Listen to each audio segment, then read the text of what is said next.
ఇయాల రేపు కష్టమైన పని అంటే పైసలు సంపాదించుడని అంటారు. కానీ ఇప్పుడైతే సంపాదించుడు కంటే మోసుకపోవడే మస్తు కష్టముల్లా. పర్సులో పెట్టినా, బ్యాగ్లో పెట్టినా, బండిలో పెట్టినా, ఏడ పెట్టినా అల్కగా దొరకబడతారు. అరే మా పైకమని ఎంత చెప్పినా ఈయనే ముచ్చట్నే ఉండదు. 5-10 వేలు పట్టుకపోతోళ్లకు ఏం లేదు, కానీ అంతకంటే ఎక్కువ తీసుకుపోతోళ్ళకే వచ్చింది అస్సలు తిప్పలు. ఎందుకో తెలుసు కదా. దేశంలో ఎలక్షన్లు ఎంత స్ట్రిక్ట్ గా జరుగుతున్నాయంటే రోజుకు 100 కోట్లు పట్టేసే అంత 46 రోజులలోనే 4650 కోట్లు దొరికించుకున్నామని గొప్పగా సాటింపేసింది ఎలక్షన్ల సంఘము. అయితే అందులో 2000 కోట్లు అంటే సగం డ్రగ్సే. ఇక మందు 489 కోట్ల రూపాయలది, పైకం 395 కోట్లు.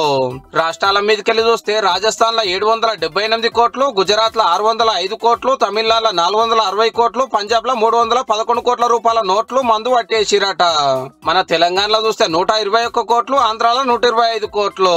28 రాష్ట్రాలలో 543 సీట్లకు ఎలక్షన్లు కాబట్టి తాపకో రాష్ట్రంలో ఇంకో నెల 15 రోజుల దాకా నడుస్తాయి. అప్పటి వరకు పట్టుకునేది కూడా డబ్బులు అవుతుండొచ్చు. 5 ఏళ్ల కిందట దొరికింది ఉత్తం 3475 కోట్లే. అయితే ఇదంతా కూడా పబ్లిక్ పైకమేనుల్లో. మన కాడనైతే 50,000కు మించుంటే సీజ్ చేస్తారు. ఫలానా కాడికెళ్ళి తెస్తున్నామని రసీదులు చూపిస్తే మళ్ళా మనది మనకి ఇస్తారు. కాగితాలు లేకుండానైతే కష్టం ఇక. కానీ ఇప్పటిదాకా దొరికిన 4650 కోట్లల్లా ఫలానా పార్టీ గిన్ని కోట్లని ఒక్కటంటే ఒక్కటి కూడా చూపియాలి. అట్లాని లీడర్ పట్టుకపోతలేరా అంటే 1000 కోట్లు ఎటుకెళ్ళి ఎటు పోవాలనో అటుకెళ్ళి అటు పోతూనే ఉన్నాయి. ఓట్లు కొనడానికి బరాబర్ నోట్లు వస్తూనే ఉంటారు, మందు దాపుతూనే ఉంటారు.